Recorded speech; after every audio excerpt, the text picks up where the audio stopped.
полиция қоғамға арналған абырой-ерлік міндеттерден құралған, мақсаты тек күдіктіні құрықтап, тыныштықты күзетуге зар алған.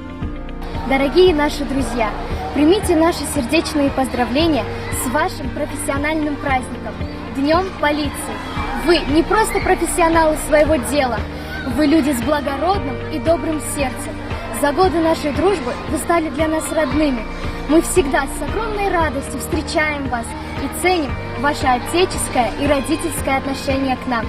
От всей души благодарим вас за отеческую заботу, за наставления, за теплые встречи и отличные подарки. Искренне желаем вам исполнения всех ваших заветных желаний и процветания, крепкого вам здоровья, огромного семейного счастья и мирного неба над головой. Успешной вам жизни, долгой и счастливых лет. Бізге істеріңізден қашанда үлгі аламыз.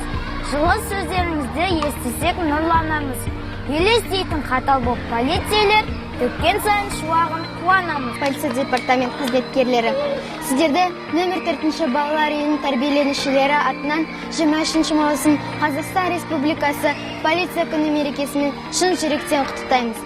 Еліміздің өркендеуі жолындағы атқарып жатқан игі қызметтеріңізге сәттілік, отбасыларыңызға амандық, зор денсаулық, ұзақ та бақытты ғұмыр тілейміз.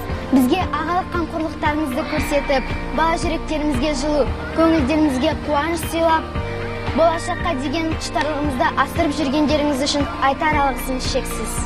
Вам, рыцари без страха и упрека, вам, представители полиции моей, желаем, чтоб со звездами и к звездам взлетали вы в стране родной своей.